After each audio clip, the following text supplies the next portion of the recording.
মক্কার মুশরিকরা জিজ্ঞেস করতে আরম্ভ করলো, ইয়া মুহাম্মদ, আমরা জানি মানুষ মাটির তৈরি, ফেরেশতারা নূরের তৈরি মানে আলোর তৈরি, এরপর জিনেরা আগুনের তৈরি, আল্লাহ কিসের তৈরি? আল্লাহ তাআলার বাইয়িন লানা জিনসা রাব্বিক, তোমার আল্লাহর জিন্স বর্ণনা করো, সে কোত্থেকে আসছে, কি দিয়ে, কোন জিন্স থেকে, মানে কোন জিনিস থেকে তৈরি? তখন আল্লাহ তাআলা এই সূরাটা নাজিল করলেন, কুল হুয়াল্লাহু আহাদ আল্লাহুস সামাদ লাম ইয়ালিদ ওয়া লাম ইউলাদ ওয়া লাম ইয়াকুল লাহু কুফুয়ান আহাদ। যে কোরআনের 3 ভাগের 1 ভাগে আল্লাহ যা নিয়ে কথা বলেছে সূরাতুল ইখলাসের ভিতরেই সেটা সংক্ষেপে চলে আসছে। এজন্য এটাকে বলা হয় 1/3 অফ দ্য বুক, কোরআনের 3 ভাগের 1 ভাগ। 3 সূরাকে একসাথে বলে কুল আস-সালাসা, মানে 3 কুল। এই 3 কুল তিনি ফজরের পর, মাগরিবের পর আর বিছানায় ঘুমোতে যাওয়ার আগে পরে হাতে ফু দিয়ে সারা গায়ে মেসেজ করতেন। আপনারা করেন? হ্যাঁ, অভ্যাসটা, ওজিফাটা আছে তো আপনাদের? না, করবেন। এটা special protection, you will get a special protection from Allah সুবহানাহু ওয়া তাআলা। এই সূরাটা মক্কাতুল মুকাররমাতে নাজিল হওয়ার কিছু প্রেক্ষাপট আছে। প্রেক্ষাপটগুলো হচ্ছে, আরবরা বংশকে খুব গুরুত্ব দেয়, বংশ প্রিজার্ভ করা, লিনিয়েজকে প্রিজার্ভ করা, এবং তারা মানুষকে দেখে, শুধু মানুষ তো না, মানুষের পায়ের ছাপ দেখে বলে যেতে পারতো তার বাবাকে, পর দাদাকে, 14 পুরুষের নাম বলে যেতে পারতো। শুধু মানুষই না, তারা উটের পায়ের ছাপ দেখে, উটের পায়ের, মরুভূমির বালুতে উটের পায়ের ছাপ দেখে ওই উট কোন বংশের, ওই বংশের ওর নাম কি, ওর বাবার নাম কি, ওর দাদার নাম কি, 14 পুরুষ এরকম ছিল। এবং তারা দুজন মানুষকে যদি ঢেকে রাখা হয় সারা শরীর, শুধু পায়ের একেবারে শেষের দিকের ছোট আঙ্গুল দেখে, এটাকে ইলমুল কিয়াফা বলে, ওই ছোট আঙ্গুলের শেপ দেখে ওরা বলে দিতে পারতো সে কোন বংশের, তার বাবার নাম কি, দাদার নাম কি, 14 পুরুষ। তারা এই লিনিয়েজকে প্রিজার্ভ করতো আর কি এইভাবে, এবং এই বংশ পরিক্রমা মুখস্থ করা, জানা, জিজ্ঞেস করা, এটাকে গুরুত্ব দিত। তো তারা আল্লাহকেও আমাদের মতো এরকম একজন সত্তা ভেবে আল্লাহ হাবিব সাল্লাল্লাহু আলাইহি ওয়াসাল্লামকে জিজ্ঞেস করতেছে যে, ইদান খালাকাল্লাহু কুল্লা শাই ফামান খালাকাল্লাহ, মুহাম্মদ তুমি তো বলো যে আল্লাহ নাকি সব সৃষ্টি করেছে, তো আল্লাহকে কে সৃষ্টি করেছে? অথবা বলো যে আল্লাহর বাবাকে, আল্লাহর দাদাকে, আল্লাহর পরদাদাকে, আল্লাহর বংশটা বলো।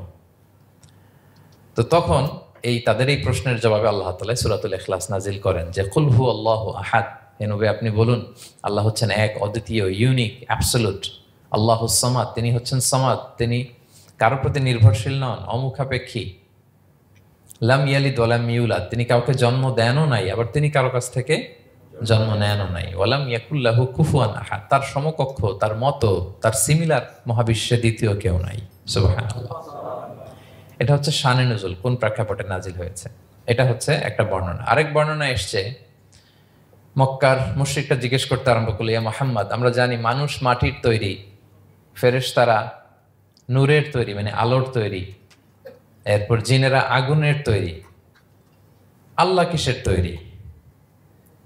আল্লাহ তাআলার বাইয়িন লানা জিনসা রাব্বিক, তোমার আল্লাহর জিন্স বর্ণনা করো, সে কোত্থেকে আসছে, কি দিয়ে, কোন জিন্স থেকে, মানে কোন জিনিস থেকে তৈরি? তখন আল্লাহ তাআলা এই সূরাটা নাজিল করলেন, কুল হুয়াল্লাহু আহাদ আল্লাহুস সামাদ লাম ইয়ালিদ ওয়া লাম ইউলাদ ওয়া লাম ইয়াকুল লাহু কুফুয়ান আহাদ। এইভাবে অনেকগুলো বর্ণনা পাওয়া যায় যে এরকম প্রেক্ষাপটে যখন রাসূল সাল্লাল্লাহু আলাইহি ওয়াসাল্লামকে তারা এই সমস্ত প্রশ্ন জিজ্ঞেস করে, তখন তাদের প্রশ্নের জবাব স্বরূপ আল্লাহ তাআলা 4 আয়াত বিশিষ্ট এই সূরাটি নাজিল করেন। তাহলে সূরার কোন প্রেক্ষাপটে, কোন সিচুয়েশনে সূরাটা নাজিল হলো, এটা সবার কাছে ক্লিয়ার না এখন? এই সূরার কিছু ফজিলত পাওয়া যায়। আপনারা তো সূরার নাম শুনেছেন সূরাতুল ইখলাস। ইখলাস শব্দের অর্থ হচ্ছে সিনসিয়ারিটি, হ্যাঁ, আন্তরিকতা বা একনিষ্ঠতা। যেহেতু এই সূরায় একনিষ্ঠতার সাথে আল্লাহর তাওহীদের ঘোষণা দেওয়া হয়, এজন্য এই সূরার নাম হচ্ছে সূরাতুল ইখলাস। আবার এই সূরাকে সূরাতুত তাওহীদও বলে, যেহেতু আল্লাহর একত্ববাদের ঘোষণা এই সূরায় দেওয়া হচ্ছে, ওয়াননেস অফ গড। আবার এই সূরার একটা নাম হচ্ছে সূরাতুল মারিফা, যেহেতু এই সূরা মারিফা মানে জানা বা চেনা, যেহেতু এই সূরা পড়ার মধ্য দিয়ে আল্লাহর পরিচয় জানা যায়, আল্লাহকে চেনা যায়, এজন্য সূরার নাম সূরাতুল মারিফা। আচ্ছা, এই সূরার অনেক ফজিলত আছে, অনেক ফজিলত। আমরা কয়েকটা ফজিলত আপনাদের সামনে শেয়ার করবো ইনশাআল্লাহ। এই সূরার 1 নম্বর ফজিলত হচ্ছে, রাসূল সাল্লাল্লাহু আলাইহি ওয়াসাল্লাম বিভিন্ন সুন্নত নামাজের দ্বিতীয় রাকাতে এই সূরাটা পড়তেন। যেমন ফজরের 2 রাকাত সুন্নত আছে না, ফজরের 2 রাকাত সুন্নতের দ্বিতীয় রাকাতে রাসূল ইসলাম এটা পড়তেন। প্রথম রাকাতে সূরা কাফিরুন, দ্বিতীয় রাকাতে সূরা ইখলাস এটা পড়তেন। মাগরিবের নামাজের যে সুন্নাত, সেই সুন্নাতেরও দ্বিতীয় রাকাতে আল্লাহর হাবিব সাল্লাল্লাহু আলাইহি ওয়াসাল্লাম এই সূরাটা পড়তেন। তাওয়াফ করার পরে 2 রাকাত নামাজ পড়তে হয় জানেন? ওই 2 রাকাত নামাজে রাসূল সাল্লাল্লাহু আলাইহি ওয়াসাল্লাম প্রথম রাকাতে সূরাতুল কাফিরুন, দ্বিতীয় রাকাতে সূরাতুল ইখলাস পড়তেন।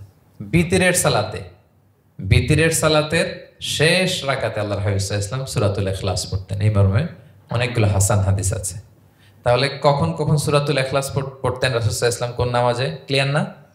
ফজরের 2 রাকাত সুন্নত নামাজের শেষের রাকাতে, মাগরিবের 2 রাকাত সুন্নত নামাজের শেষের রাকাতে, তাওয়াফের পরে যে 2 রাকাত পড়তে হয় শেষের রাকাতে, বিতিরের সালাতের শেষ রাকাতে। এই সূরাটাকে আল্লাহর হাবিব সাল্লাল্লাহু আলাইহি ওয়াসাল্লাম সুলুসুল কোরআন বলেছেন, 1/3 অফ দ্য কিতাব। কোরআনের 3 ভাগের 1 ভাগ। সূরাতুল ইখলাস তা'দিলু সুলুসাল কোরআন। সূরা ইখলাস হচ্ছে কোরআনের 3 ভাগের 1 ভাগ। তার মানে আপনি যদি একবার সূরা ইখলাস পড়েন, কয় পারা তেলাওয়াতের সওয়াব? 2 বার পড়লে? 3 বার পড়লে? 3 বার পড়লে 1 খতম কোরআনের সওয়াব। আলহামদুলিল্লাহ। কেউ কেউ বলেন যেহেতু আল্লাহর একত্ববাদের কথাবার্তা কোরআনে 1/3 মানে 1/3 জুড়ে আছে, সেহেতু সূরাতুল ইখলাস সুলুসুল কোরআন মানে হচ্ছে যে কোরআনের 3 ভাগের 1 ভাগে আল্লাহ যা নিয়ে কথা বলেছে সূরাতুল ইখলাসের ভিতরেই সেটা সংক্ষেপে চলে আসছে। এজন্য এটাকে বলা হয় 1/3 অফ দ্য বুক, কোরআনের 3 ভাগের 1 ভাগ। এটার আরেকটা, এই হাদিসটা মুতাওয়াতির হাদিস। সূরাতুল ইখলাস তা'দিলু সুলুসাল কোরআন, এটা এমন সংখ্যক, বেশি বেশি সংখ্যক সাহাবী প্রতিটি জেনারেশনে বর্ণনা করেছে, সাহাবী, তাবি। এই হাদিসের ব্যাপারে কোনো ডাউট তৈরি হয় না, কোনো সাসপিশন তৈরি হয় না। খুবই ভ্যালিড এই হাদিসটা, যে এটা কোরআনের 3 ভাগের 1 ভাগ। আচ্ছা, আল্লাহর হাবিব সাল্লাল্লাহু আলাইহি ওয়াসাল্লাম আরেকটা হাদিসে এসছে, এক সাহাবীকে কোবা পল্লীতে ইমাম করে পাঠিয়েছেন। মদিনা মসজিদে নববীর পাশে একটা মসজিদ আছে, মসজিদে কোবা, সেই মসজিদের ইমাম করে এক সাহাবীকে পাঠিয়েছেন। ওই সাহাবীর একটা অভ্যেস ছিল, উনি প্রত্যেক রাকাতে সূরা ফাতিহার পরই আগে সূরা ইখলাস পড়তেন। ধরেন প্রথম রাকাতে সূরা ফাতিহার পরে ইখলাস, এরপর একটা সূরা পড়তেন। দ্বিতীয় রাকাতে সূরা ফাতিহার পরে আবার সূরা ইখলাস, এরপর একটা সূরা পড়তেন। ধরেন যে জুমার নামাজ 2 রাকাত, উনি ফাতিহার পরে প্রথমে কোন সূরাটা পড়ে নিতেন, এরপরে অন্য যে কোনো একটা সূরা। দ্বিতীয় রাকাতে সূরা ফাতিহার পরে কোন সূরাটা প্রথমে পড়ে নিতেন? ইখলাসের। এইটাই ওনার স্বভাব। প্রত্যেক নামাজে যদি কোনো ইমাম সাহেব শুধু সূরা ইখলাস পড়ে, একটু খারাপ লাগবে না আমাদের? ওনার মুসল্লিদেরও তাই লেগেছে। ওনারা জিজ্ঞেস করলেন, তুমি এটা কেন করো? এরকম না করে স্বাভাবিকভাবে পড়ো। তো উনি বললেন, না, আমি এইভাবেই পড়বো, আমি যেভাবে পড়তেছি এইভাবেই পড়বো, পড়লে পড়ো, না হলে তোমাদের হিসাব তোমাদের। তো তারা যে রাসূল সাল্লাল্লাহু আলাইহি ওয়াসাল্লামের কাছে বিচার দিল যে, ইয়া রাসূলুল্লাহ, দেখেন একজন ইমাম আপনি আমাদের জন্য নির্ধারণ করেছেন, উনি প্রত্যেক রাকাতে সূরা ইখলাস পড়ে, ইন এভরি সিঙ্গেল রাকা সূরা ইখলাস পড়ে। তো রাসূল সাল্লাল্লাহু আলাইহি ওয়াসাল্লাম তাকে ডাকলেন, ডেকে বললেন, ঘটনা কি? তুমি নাকি এরকম করো, প্রত্যেক রাকাতে ফাতিহার পরে আগে ইখলাস দিয়ে শুরু করো, কেন কেন করো? সে বলতেছে, ইয়া রাসূলুল্লাহ, হ্যাঁ আমি আসলে এমনটা করি, কারণ আমি এই সূরাটাকে বড্ড ভালোবাসি। কারণ ফিহি সিফাতুর রহমান, এই সূরার ভেতরে আল্লাহর পরিচয় মেলে, আল্লাহর পরিচয় পাওয়া যায়, যেন সূরাটাকে আমি বড্ড ভালোবাসি। রাসূল সাল্লাল্লাহু আলাইহি ওয়াসাল্লাম বললেন, ঠিক আছে, তোমার অভ্যাসের পরিবর্তন করার দরকার নাই। হুব্বুকা ইয়াহা ইউদখিলুকাল জান্নাহ, এই সূরার প্রতি তোমার এই ভালোবাসাই তোমাকে জান্নাতে প্রবেশ করাবে। আরেক বর্ণনায় এসেছে, তুমি যেমনি আল্লাহর পরিচয় থাকার কারণে সূরাটাকে ভালোবাসো, আল্লাহ জানিয়েছেন যেন তোমাকে জানাই আল্লাহও তোমাকে ভালোবাসে। ফিহি সিফাতুর রহমান, এই সূরার ভেতরে রহমানের পরিচয় পাওয়া যায়, আল্লাহ সুবহানাহু ওয়া তাআলার পরিচয় পাওয়া যায়। তো এই জন্য উনি প্রত্যেক রাকাতে সূরা ইখলাস পড়তেন। আরেকটা হাসান পর্যায়ের হাদিসে পাওয়া যায়, 9ম হিজরিতে আল্লাহর হাবিব সাল্লাল্লাহু আলাইহি ওয়াসাল্লাম তাবুক যুদ্ধে অংশগ্রহণ করেছিলেন। আপনারা তাবুক যুদ্ধের নাম শুনেছেন? হ্যাঁ, নিশ্চয়ই শুনেছেন, যারা ইসলামের ইতিহাস, ইসলামের বায়োগ্রাফি নিয়ে পড়াশোনা করেছেন। তাবুক হচ্ছে অনেক দূরে মদিনা থেকে, খুব কষ্টের সফর ছিল। তখন খেজুর পেকে সবার ঘরে পাকা খেজুর উঠাতে হবে, আবার প্রচন্ড গরম, আবার সফরের দূরত্ব অনেক বেশি। এই সফরে মূলত কোনো যুদ্ধ সংগঠিত হয়। তাবুক যুদ্ধে কোনো যুদ্ধ হয় নাই, কয়েক সপ্তাহ লাগছে যেতে, কয়েক সপ্তাহ ফিরতে, এতটুকুই। জাস্ট কে পাক্কা ইমানদার আর কারা মুনাফেক, হিপোক্রিট, এটাকে ক্লিয়ার করার জন্য আল্লাহ তাআলা এই যুদ্ধের আহ্বান জানিয়েছেন যে যাও, অ্যাটাক করো, তাবুকে যাও। বিশাল বাহিনী, প্রায় বিশাল একটা বাহিনী যে তাবুকে চলে গেল। রাসূল সাল্লাল্লাহু আলাইহি ওয়াসাল্লাম যখন তাবুক যুদ্ধে ছিলেন, এই অভিযানে ছিলেন। তখন মদিনায় এক সাহাবী ইন্তেকাল করেন, নাম হচ্ছে মুআবিয়া ইবনে মুআবিয়া আল মুজহানি। তো উনি ইন্তেকাল যখন করলেন, রাসূল সাল্লাল্লাহু আলাইহি ওয়াসাল্লাম তো এত দূর থেকে এটা জানতেন না। জিবরাইল আলাইহিস সালাম এসে বললেন, ইয়া রাসূলুল্লাহ, মদিনাতে আপনার সাহাবী মুআবিয়া ইন্তেকাল করেছে। মুআবিয়া ইবনে আবি সুফিয়ান একজন সাহাবী আছে, উনি নয়, মুআবিয়া ইবনে মুআবিয়া আল মুজহানি। তখন বললেন, ইয়া রাসূলুল্লাহ, আপনি এই 30,000 সাহাবী নিয়ে এখানেই মরুভূমির মধ্যেই তার গায়েবানা জানাজা পড়েন, আমরাও আছি আপনার সাথে, আমরাও শরীক হব। রাসূল সাল্লাল্লাহু আলাইহি ওয়াসাল্লাম এত দূরে তাবুক থেকেই মুআবিয়া ইবনে মুআবিয়া আল মুজহানি রাদিয়াল্লাহু তাআলা আনহুর গায়েবানা জানাজায় শরীক হলেন।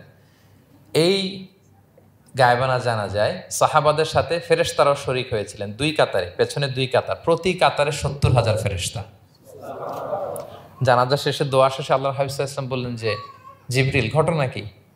মুআবিয়ার এত স্ট্যাটাস, এত মর্যাদা, কি কারণে তুমি 2 কাতারে 70,000 হলে 1,40,000 বিশাল ফেরেশতাদের বহন নিয়ে তুমি জানাজায় জয়েন করলে, কারণ কি?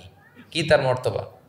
তো জিবরাইল আলাইহিস সালাম বললেন, ইয়া রাসূলুল্লাহ, আপনার সাহাবী মুআবিয়ার বৈশিষ্ট্য ছিল তিনি কাইমান আও কাঈদান, দাঁড়িয়ে অথবা বসে, মাশিয়ান আও রাকিবান, আরোহণ অবস্থায় অথবা চলন্ত অবস্থায়, উঠতে বসতে চলতে ফিরতে সবসময় সে পড়তে থাকতো কুল হুয়াল্লাহু আহাদ আল্লাহুস সামাদ লাম ইয়ালিদ ওয়া লাম ইউলাদ ওয়া লাম ইয়াকুল লাহু কুফুয়ান আহাদ। এই সূরাটা ছিল তার ডেইলি ওজিফা, সবসময় উঠতে বসতে চলতে ফিরতে কোন সূরা পড়তো?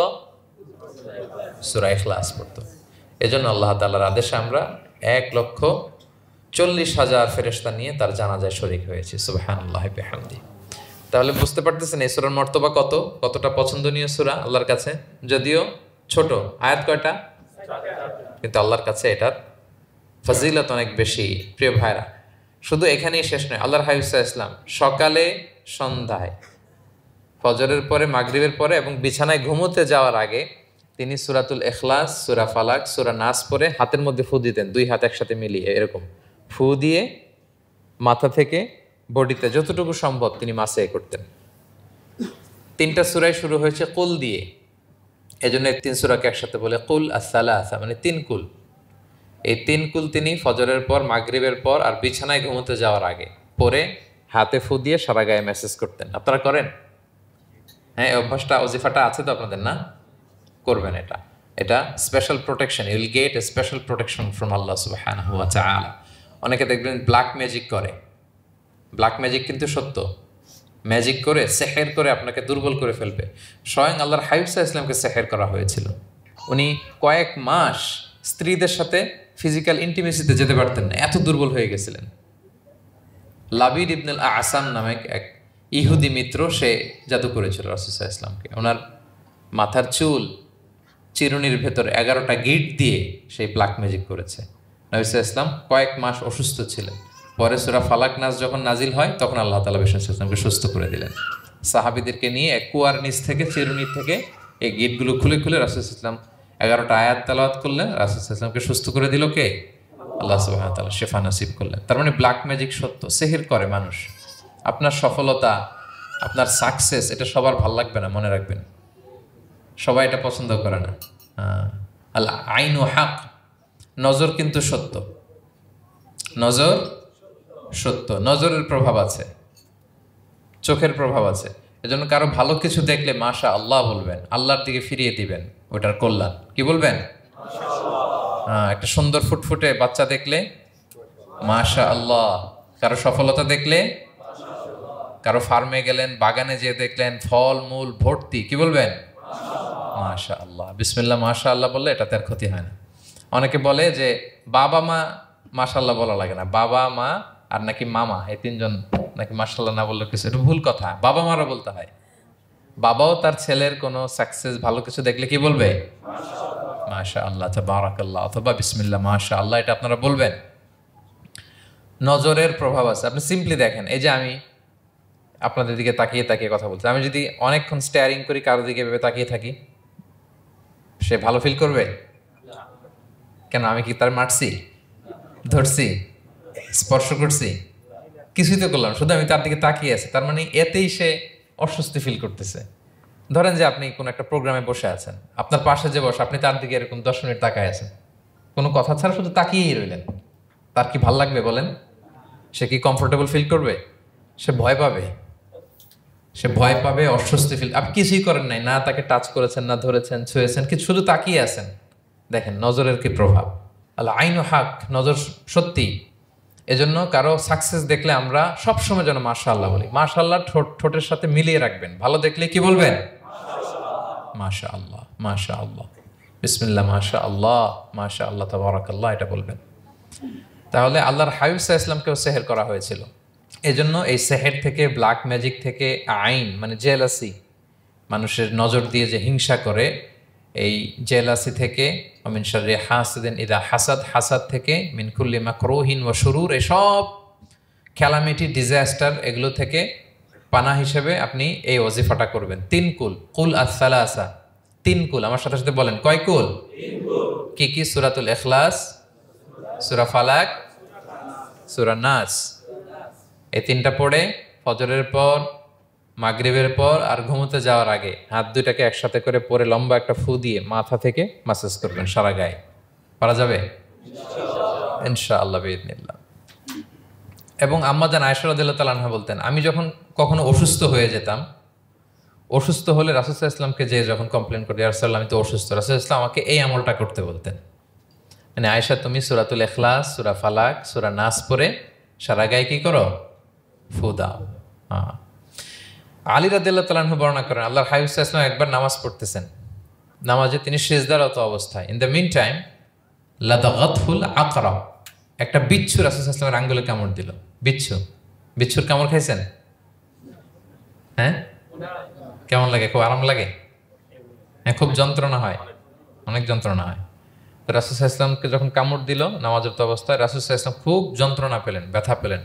এই বিচ্ছুটারে লানত করলেন। সাধারণত লানত করতেন না, তিনি বলতেন লানাতুল্লাহি আলাল আকরাব, এই বিচ্ছুর উপর লানাত। লা ইয়াদাউ নাবিয়্যান ওয়ালা গায়রা, এই বিচ্ছু নবীও চিনে না, মানুষও চিনে না। মানে কোথায় কামড় দিতে হবে এটাও বুঝতেছে না। শুধু নবী না, সব নবীদের নবী, ওনারা কামড় দিয়ে ফেলছে। তাই আল্লাহর পক্ষ থেকে পরীক্ষা ছিল, কেয়ার করা। উনি ভর্ৎসনা করলেন, লানত করে বললেন নবীও চিনস না, মানুষও চিনস না, কামড় দিয়ে খুব কষ্ট পাচ্ছেন তিনি। তো আল্লাহ হাবিব সাল্লাল্লাহু আলাইহি ওয়াসাল্লাম বললেন, যাও গরম পানি আর লবণ নিয়ে আসো, এনে এটার মধ্যে ঢালো। তো ঢালতে আরম্ভ করলো। লবণ কিন্তু খুবই ব্যথানাশক, pain killer, natural pain killer. এটার মধ্যে সোডিয়াম ক্লোরাইড আছে। তো এটা গরম করে লবণ মিশিয়ে দিলে যে কোনো ব্যথাটা সাথে সাথে ভালো হয়ে যায়। রাসূল ইসলাম বললেন ঢালো। ঢালতেছে, রাসূল ইসলাম পড়তেছেন কুল হুয়াল্লাহু আহাদ আল্লাহুস সামাদ লাম ইয়ালিদ ওয়া লাম ইউলাদ ওয়া লাম ইয়াকুল লাহু কুফুয়ান আহাদ বলে ফু দিচ্ছেন আর ঢালতেছে। ঢালাও শেষ, আঙ্গুলের ব্যথাও শেষ। তাহলে রাসূল সাল্লাল্লাহু আলাইহি ওয়াসাল্লামের একটা চিকিৎসা পদ্ধতি আপনারা জানলেন, তিব্বে নাবাবী, যে সাপ বিচ্ছু কিছু ধ্বংসন করলে ওখানে কুসুম, ওয়ার্ম ওয়াটার, লবণ দিয়ে ওয়ার্ম ওয়াটার করে সেখানে ঢালতে হবে। আর কোন সূরা পড়তে হবে? কুল হুয়াল্লাহু আহাদ আল্লাহুস সামাদ লাম ইয়ালিদ ওয়া লাম ইউলাদ ওয়া লাম ইয়াকুল লাহু কুফুয়ান আহাদ, এটা পড়তে হবে। তাহলে এই সূরার ফজিলত কি জানতে পেরেছেন আপনারা? ক্লিয়ার তো না? আমি রিপিট করি কি কি ফজিলত বললাম। রাসূল সাল্লাল্লাহু আলাইহি ওয়াসাল্লাম ফজরের নামাজের সুন্নাতে, মাগরিবের সুন্নাতে, তাওয়াফের পরের সুন্নাতে, ভিতরের শেষ রাকাতে সূরাতুল ইখলাস পড়তেন। রাসূল সাল্লাল্লাহু আলাইহি ওয়াসাল্লাম সূরাটাকে সুলুসুল কোরআন, 1/3 অফ দ্য কিতাব বলেছেন। কোরআনের কয় ভাগের 1 ভাগ? 3 ভাগ। এবং এক সাহাবীর ঘটনা তো শুনলাম, সে সব নামাজে সূরা ইখলাস পড়তো। মুসল্লিরা কমপ্লেন করার পরেও সে পড়লো। রাসূল সাল্লাল্লাহু আলাইহি ওয়াসাল্লাম বললেন কেন পড়ো? বলে যে ফিহি সিফাতুর রহমান, এই সূরায় আল্লাহর পরিচয় আছে, এই সূরাটা বড্ড ভালো লাগে। তো রাসূল সাল্লাল্লাহু আলাইহি ওয়াসাল্লাম বললেন এই সূরার প্রতি তোমার ভালো লাগেই তোমাকে জান্নাতে নিয়ে যাবে। আরেক বর্ণনায় যে তুমি যেমনি আল্লাহর কারণে এই সূরাকে ভালোবাসো, আল্লাহও জানিয়েছেন তিনি তোমায় ভালোবাসেন। এরপর মুআবিয়া ইবনে মুআবিয়া আল মুজানির হাদিস শুনলাম, তিনি উঠতে বসতে চলতে ফিরতে সবসময় কোন সূরা পড়তেন? সূরাতুল ইখলাস। ফলে আকাশ থেকে 1,40,000 ফেরেশতা এসে 2 কাতারে 70,000 করে ওনার গায়েবানা জানাজায় অংশগ্রহণ করেছেন। এবার বলেন এটা কি আপনারা কি ওয়াজিফা বানাবেন? হ্যাঁ, বানাবেন daily ওয়াজিফা। Make it your daily wazifa. Recite Suratul Ikhlas every day, especially in the morning and evening. আল্লাহ বলছেন কুল হুয়াল্লাহু আহাদ। হে নবী আপনি বলুন, ওই যে বারবার প্রশ্ন করে বাইয়িন লানা জিনসা রাব্বিক, তোমার আল্লাহ কি দিয়ে তৈরি? আল্লাহ কি স্বর্ণের তৈরি, না রূপার তৈরি, না কাঠের তৈরি? এভাবেই লিটারালি বলতেছে আহুয়া মিন যাহাব আও ফিদ্দা আও মিন খাশাব। মুহাম্মদ তোমার আল্লাহ কি স্বর্ণের, না রূপার, না কাঠের? আল্লাহ বলেন নবী আপনি এটা বলেন, কুল নবী আপনি বলুন, হু আল্লাহু আহাদ, আল্লাহ হচ্ছে এক। তোমরা যেরকম আল্লাহকে ভাবো আল্লাহ আসলে ওই রকম নয়। আল্লাহর সত্তাটা আমাদের মতো নয়, সৃষ্টিগত সত্তার মতো নয়।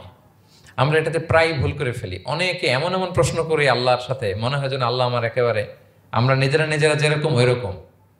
কিন্তু স্রষ্টা যে সৃষ্টি জগতের অনেক ঊর্ধ্বে এটা আমরা বুঝি না।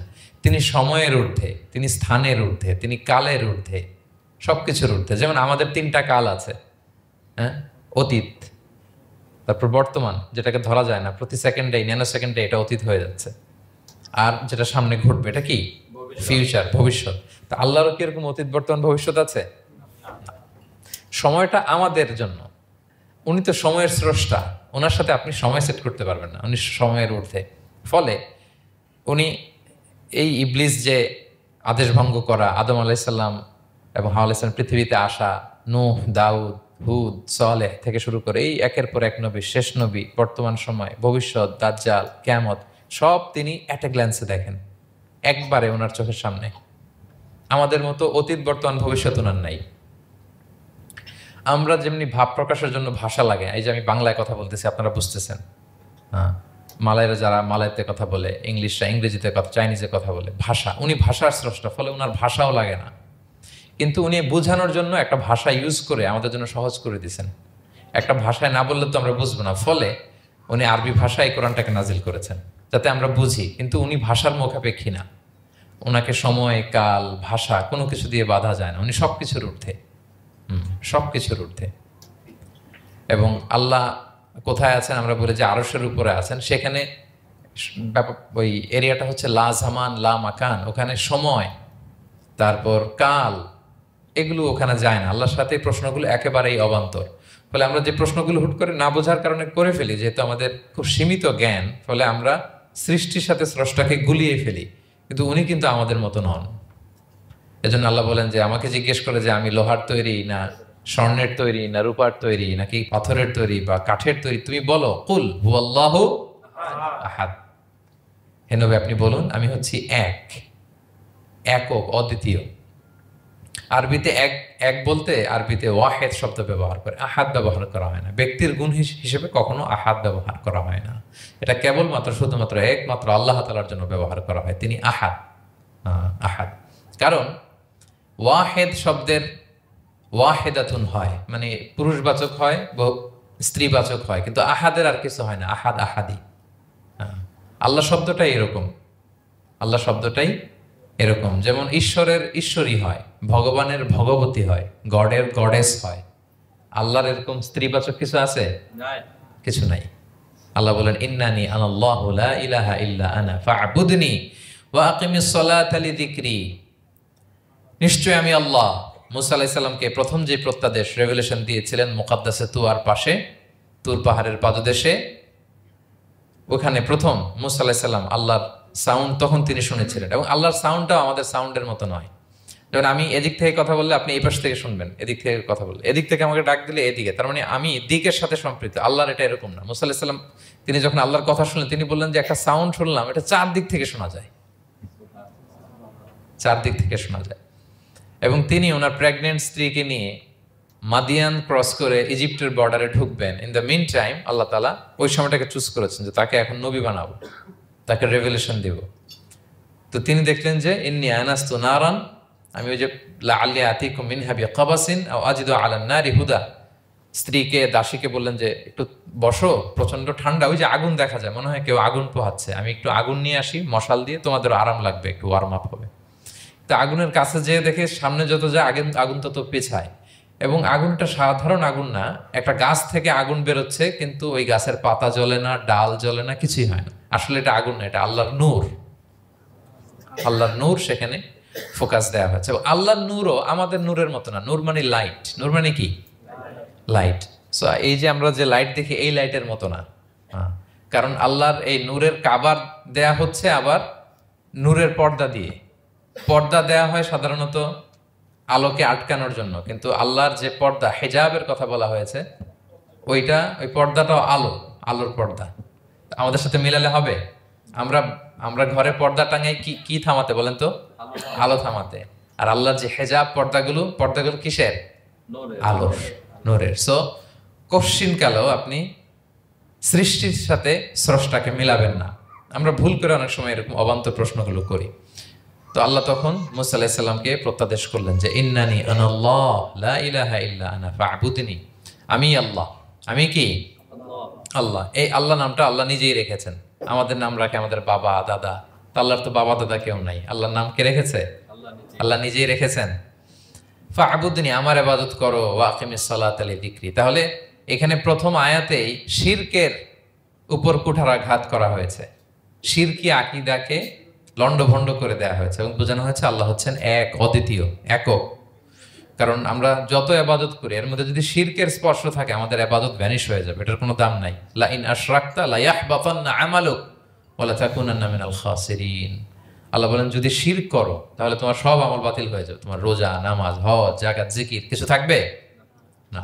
এজন্য শিরক যাতে কখনো আমাদের না হয়, শিরকের সাথে যেন আমাদের সম্পর্ক না থাকে। ইন্নাল্লাহা লা ইয়াগফিরু আন ইউশরাকা বিহি ওয়া ইয়াগফিরু মা দুনা যালিকা লিমান ইয়াশা। আল্লাহ সব মাফ করেন কিন্তু শিরকের গুনাহ মাফ করেন না। কি মাফ করে না? হ্যাঁ, এজন্য শিরকের সাথে আমাদের কোনো সম্পর্ক নাই। দেখেন আমরা যখন নামাজে দাঁড়াই আমরা তাকবীরে তাহরিমে বাঁধার পরে কি পড়ি? ওয়াজ্জাহতু ওয়াজহিয়া লিল্লাযী ফাতারাস সামাওয়াতি ওয়াল আরদা হানিফা ওয়া মা আনা মিনাল মুশরিকিন। দেখেন নামাজে দাঁড়ালে আগে ক্লিয়ার করে নিতে হয় যে আল্লাহ ওয়া মা আনা মিনাল। এই যে লক্ষ লক্ষ হাজী সাহেবরা যায় ইজহার রিদা পড়ে, ওখানে কি পড়ে? লাব্বাইক আল্লাহুম্মা লাব্বাইক লাব্বাইক লা শারীকা লাক লাব্বাইক। আগে হিসাব ক্লিয়ার যে আল্লাহ শিরকের সাথে ছিটেফোঁটা সম্পর্ক আমাদের নাই। হ্যাঁ, আমরা একনিষ্ঠভাবে তোমার ইবাদত করি।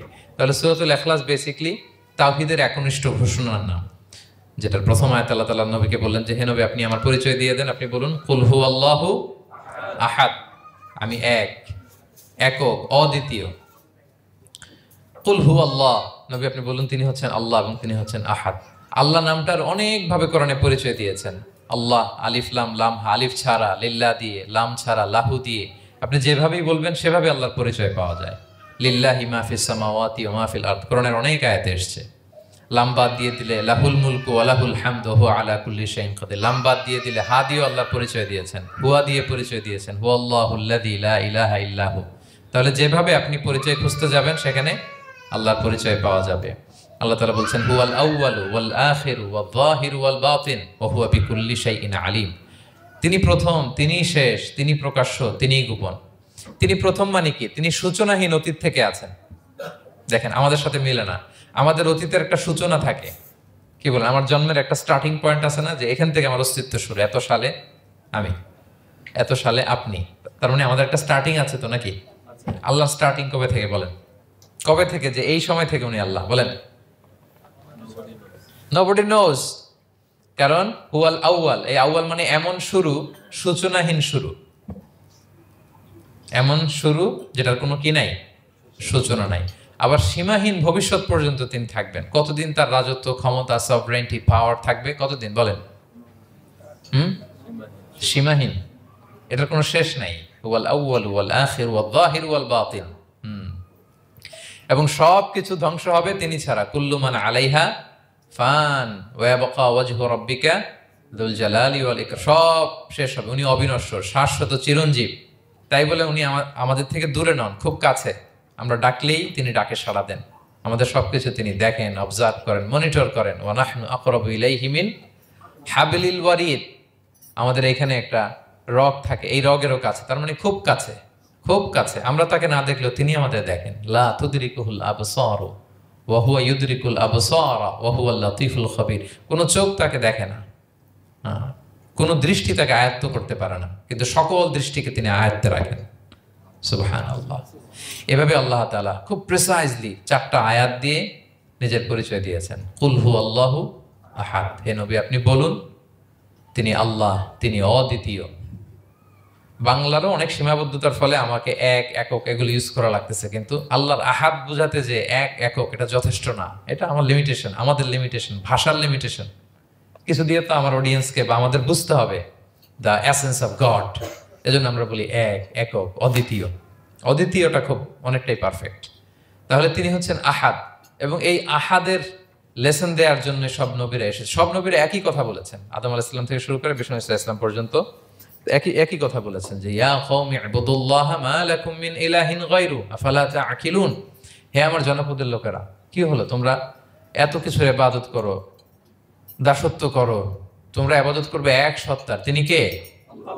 মা লাকুম মিন ইলাহিন গায়রু, তিনি ছাড়া কোনো ইলাহ তোমাদের নেই। তাহলে এই যে ওয়াননেস অফ গড, স্রষ্টা যে একজন, এই কনসেপ্টটাকে ক্লিয়ার করবার জন্যই এত এত নবীরা পৃথিবীতে হাজির হয়েছেন। তাহলে আল্লাহর চমৎকার একটা নাম জানলাম আমরা, আহাদ। কি নাম? মজার ব্যাপার হচ্ছে এই নাম কোরআনে আর কোথাও নাই। আহাদুন শব্দ যেটা আছে এটা অন্য অর্থে, এক অর্থে আর কি, কিন্তু আল্লাহর আহাদ কোরআনে শুধু এই সূরাতেই এসেছে। আল্লাহর আহাদ নামটা শুধু এই সূরাতেই এসেছে, আহাদ আহাদ। আপনারা বেলাল রাদিয়াল্লাহু তাআলা আনহুর ঘটনা জানেন যে উমাইয়া ইবনে খালাফ খুব পাষণ্ড মাওলা ছিল ওনার, মনিব। এমন কোনো অত্যাচার নাই যে ঈমান আনার কারণে বেলাল রাদিয়াল্লাহু তাআলা আনহুর উপর করা হয়নি। পিটানো, চাবুক মারা, টানা হেচড়া করা, উত্তপ্ত মরুভূমিতে। যারা হজ উমরা করতে গিয়েছেন তারা তো দেখেছেন মরুভূমির বালু, ওখানে কত গরম, চাল ছেড়ে দিলে মুড়ি হয়ে যাবে, খই হয়ে যাবে। ওই উত্তপ্ত গরম বালুতে বেলাল রাদিয়াল্লাহু তাআলা আনহুকে শুইয়ে পেটের উপরে পাথর রেখে দেওয়া হয়েছিল। তখন তিনি আল্লাহর একত্ববাদের ঘোষণা এই শব্দটা দিয়ে করেছেন। অস্ফুট কণ্ঠে উনি বারবার বলছিলেন আহাদ আহাদ আহাদুন আহাদ। তো আল্লাহ তাআলার এই নামটা, আহাদ নামটা, এই সূরা ছাড়া কোরআনের অন্য কোথাও আসেনি। তাহলে প্রথম আয়াতটা কি? কুল হুয়াল্লাহু। হে নবী, তারা জিজ্ঞেস করে আমার বংশ কি, বাপদাদা কই, কাঠের না মাটির না লোহার না সোনার, আপনি বলুন কুল হুয়াল্লাহু, তিনি এক, অদ্বিতীয়। আল্লাহুস সামাদ, তিনি হচ্ছেন সামাদ। আল্লাহর আরেকটা নাম আস-সামাদ, আল্লাহুস সামাদ। সামাদ শব্দের অনেকগুলো অর্থ পাওয়া যায়। সামাদের একটা মিনিং হচ্ছে যার উপরে আর কারো কোনো স্ট্যাটাস বা মর্যাদা নাই। আরবিতে বলে মানতাহা ইলাইহি সুগদাদু ওয়া শারাফ, মর্যাদা, স্ট্যাটাস যত শীর্ষে পিকে যেতে পারে ওইটার নাম হচ্ছে সামাদ, এর উপরে নাই। সামাদের আরেকটা অর্থ হচ্ছে যে পরনির্ভরশীল নয়, মানে তার কারো উপর নির্ভর করা লাগে না, সে স্বয়ংসম্পূর্ণ। আচ্ছা, পৃথিবীতে এমন কারো নাম বলেন তো যে কোনো দিন কোনো কিছুতে কোনো কাজে অন্যের মুখাপেক্ষী হওয়া লাগে নাই, সে একা একা আত্মনির্ভরশীল স্বয়ংসম্পূর্ণ, এরকম একজনের নাম বলেন। আছে? কেউ নাই। কোনো না কোনো ভাবে আপনি পাওয়ারফুল কারো কথা বলবেন, এত আরো নির্ভরশীল, এরা রাস্তা দেখায় না দিলে চলতেও পারে না, কোন দিকে যাইতে হবে এটা বলার জন্য 10 জন থাকে, এর ওয়াশরুমে নিয়ে যেতে হয় 10 জনের, এর এই সাপোর্ট ওই সাপোর্ট এই প্রোটোকল অনেক কিছু, এর লোক লাগে আরো বেশি। তার মানে সাহায্য ছাড়া চলতে পারে এমন কোন সত্তা পৃথিবীতে নাই। একটা সত্তা যার কারো কোনো সাহায্য লাগে না, যার কারোর প্রতি কোনো নির্ভরতা নাই, কারো কাছে ঠেকা নাই, গোটা বিশ্ব তার কাছে ঠেকা, তিনি কে? তার নাম সামাদ। তার নাম কি? আল্লাহুস সামাদ, অমুখাপেক্ষী, অ্যাবসলিউটলি ইন্ডিপেন্ডেন্ট। কখনো কোনো কাজে তার কারো কাছে যেতে হয় না, কারো উপর ভরসা করতে হয় না, কারো প্রতি তার কোনো ঠেকা নাই। সব গোটা দুনিয়া তার কাছে ঠেকা, তার কাছে ফরিয়াদ করে, তার দিকে ঝুঁকে পড়ে আসতে বাধ্য, ওই সত্তার নাম হচ্ছে সামাদ। সামাদ ক্লিয়ার সবার কাছে? আল্লাহ তাআলা বলছেন ইয়া আইয়ুহান নাসু আনতুমুল ফুকারাউ ইলাল্লাহ ওয়াল্লাহু হুয়াল গনিয়ুল হামিদ। ওহে মানুষেরা, তোমরা হচ্ছে ফকির। ফকির বিমানা মুফতাকির ইলাল্লাহ, মানে মুখাপেক্ষী কার দিকে? ফুকারা ইলাল্লাহ আল্লাহু হুয়াল গনিয়ুল হামিদ। কিন্তু আল্লাহ কারো প্রতি মুখাপেক্ষী নন। গনি, তিনি প্রাচুর্যশীল, হামিদ, সপ্রশংসিত। সবাই তার কাছে ফরিয়াদ করে, তিনি কারো কাছে ফরিয়াদ, সবাই তার কাছে চায়, তিনি কারো কাছে চাওয়া লাগে না, সবাই তার কাছে মুখাপেক্ষী, তিনি কারো প্রতি মুখাপেক্ষী। তার নাম সামাদ। তার নাম কি? তাহলে সামাদ ক্লিয়ার। হ্যাঁ, লাম ইয়ালিদ ওয়ালাম ইউলাদ। লাম ইয়ালিদ, তিনি কাউকে জন্ম দেননি। ওয়ালাম ইউলাদ, তিনি নিজেও জন্ম নেন নাই। সুবহানাল্লাহ, দেখেন কত সহজে পরিচয়। তিনি কাউরে জন্ম দেনও নাই, জন্ম নেনও নাই। সুবহানাল্লাহ, আমাদের ধর্ম যে কত সুন্দর, এক আল্লাহর দিকে আমাদেরকে রেফার করা হয়েছে। অন্যান্য ধর্মের দিকে দেখেন কি আজীব কথা। খ্রিস্ট ধর্মে বলে আদম আলাইহিস সালাম পাপ করছে, ওই পাপের কারণে আমরা সবাই নাকি পাপী, জন্মাইলেই নাকি পাপী। ইসলাম বলে আমরা জন্মগ্রহণ করি মাসুম অবস্থায়, নিষ্পাপ। কিন্তু খ্রিস্টানরা কি বলে? আমরা পাপ নিয়ে জন্মাই, ফলে খোদার ছেলের দুনিয়াতে আসা লাগছে, এসে সবার পাপ নিজের কাঁধে নিয়ে শুলে চড়ছে, এরপরে খোদার সাথে যে বসে আছে। এটা হচ্ছে খ্রিস্ট ধর্মের কথা। অন্যান্য অনেক ধর্মে দেখেন ল্যাংটা বাবার কাছে যে মাথা নোয়াতে হয়, এরকম অনেক ধর্ম দেখছেন যে লোকটার চুলে জট বাঁধা, দাড়িতে জট বাঁধা, একেবারে উলঙ্গ, তার কাছে যে সবাই এরকম হাত পাতে, দেখছেন? দেখেন না আপনারা? নাকি শুধু আমি একাই দেখলাম? দেখছেন সবাই? আছে, কিন্তু আমি ধর্মের নাম বলতেছি না, কোনো ধর্মকে ছোট করা যাবে না, কিন্তু এরকম আছে। তো দেখেন কি সমস্ত অদ্ভুত নিয়ম কানুন, আগুন নিয়ে ওইখানে দৌড়াইতে হয়, করতে হয়, কিন্তু আমাদের এক সত্তার কাছে আমরা চাই। কোনো ভায়া লাগে না, মিডিয়েটর লাগে না, মধ্যস্থতাকারী লাগে না, আল্লাহ বলে ডাকার সাথে সাথে তিনি ডাকে সাড়া দেন। লাম ইয়ালিদ ওয়া লাম ইয়াকুল লাহু, জন্ম দেনও নাই, জন্ম নেনও নাই। মুশরিকরা বলতো আল মালাইকাতু বানাতুল্লাহ, তারা বলতো ফেরেশতারা নাকি আল্লাহর মেয়ে। নাউজুবিল্লাহ। ওয়া ক্বালাতিল ইয়াহুদু উযাইরুন ইবনুল্লাহ, ইহুদিরা বলতো উযাইর আলাইহিস সালাম আল্লাহর ছেলে। ওয়া ক্বালাতিন নাসারা আল মাসীহ ইবনুল্লাহ, আর খ্রিস্টানরা বলে ঈসা মাসীহ, ঈসা আলাইহিস সালাম উনি নাকি আল্লাহর ছেলে। নাউজুবিল্লাহ। আল্লাহ সবগুলো ভ্রান্ত ধারণার কবর রচনা করেছেন এই আয়াত দিয়ে। লাম ইয়ালিদ ওয়া লাম না না, এগুলো ভুল। ক্লিয়ার কাট শুনে রাখো, কান খাড়া করে জেনে রাখো, লাম ইয়ালিদ ওয়া লাম ইউলাদ, তিনি কাউকে জন্ম দেনও নাই, তিনি কারো কাছ থেকে জন্ম নেনও নাই। ইমাম আবু বকর আল বাকিল্লানি একজন বড়, অনেক বড় একজন দার্শনিক ছিলেন এবং তর্কবাগীশ ছিলেন, ইরাকের। নাম শুনেছেন কেউ? আবু বকর আল বাকিল্লানি। তো উনি কারোর সাথে তর্ক লাগলে উনি খ্রিস্ট ধর্মের কত লোককে যে শাহাদা পড়াইছেন ওনার এই যৌক্তিক আলোচনা দিয়ে, তর্ক দিয়ে। সুবহানাল্লাহ। এক খ্রিস্টান পাদ্রী ওনারে প্রশ্ন করলো, তোমরা মুসলমানরা খুব রেসিস্ট। উনি বললেন কেন? বলছে তোমরা খ্রিস্টান মেয়ে বিয়ে করতে পারো, ইহুদি মেয়ে বিয়ে করতে পারো, মুসলিম কিন্তু ইহুদি মেয়ে খ্রিস্টান মেয়ে শর্ত সাপেক্ষে, কিছু শর্ত আছে ওই আলোচনা যাচ্ছেন, শর্ত সাপেক্ষে বিয়ে করতে পারে আহলি কিতাব হলে, কিন্তু কোন খ্রিস্টানরা মুসলিম মেয়ে আমাদের মেয়েদেরকে বিয়ে করতে পারবে না, কোন ইহুদি আমাদের মেয়েকে বিয়ে করতে পারবে না। তো বলে তোমরা খুব রেসিস্ট, তোমরা আমাদের মেয়ে না, ওকে তোমাদের মেয়ে আমাদেরকে দাও না। তো তিনি বলেন তোমরা তো ইহুদি, তোমাদের নবী হচ্ছে মুসা আলাইহিস সালাম, ওনাকে তো আমরা মানি, ওনার কথা তো কোরআনে আছে, এজন্য তোমাদের মেয়েকে বিয়ে করতে পারি। আর খ্রিস্টানদের নবী হচ্ছে ঈসা আলাইহিস সালাম, ওনাকেও মানি, ওনার মায়ের নামে বিশাল সূরাই আছে, সূরা মারিয়াম, আর ওনার ব্যাপারে হাজার শত শত আয়াত, তো এই জন্য তোমার খ্রিস্টানদের মেয়ে বিয়ে করতে পারি। তোমরা তো আমাদের নবী মুহাম্মদ সাল্লাল্লাহু আলাইহি ওয়াসাল্লামকে মানো না, মুহাম্মদ সাল্লাল্লাহু আলাইহি ওয়াসাল্লাম যে শেষ নবী এটা তোমরা মানো, মানার সাথে সাথে মুসলমান হয়ে যাবে, এরপর আমাদের মেয়েকেও তোমরা বিয়ে করতে পারবে। তো এইভাবে উনি এমন ভাবে উত্তর দিতেন, বুহিতাল্লাযী কাফার, কোনো একেবারে লাজবাব হয়ে যেত। তো ওনার নাম যখন ছড়ালো, ইরাকের মুসলিম বাদশাহ ওনাকে কনস্টান্টিনোপলে পাঠাবেন, যেখানে রোমান এম্পায়ার। তো রোমান এম্পায়ার এরাও খুব প্রস্তুতি নিয়ে আসে যে আবু বকর আল বাকিল্লানিকে ডিল করা অনেক কঠিন, সে আসতেছে, তার সাথে কিভাবে কি করা যায়। তো আপনারা জানেন যে খ্রিস্ট সমাজের নিয়ম হচ্ছে রাজার দরবারে ঢুকতে গেলে কুর্নিশ করে ঢোকা লাগে। কি করে?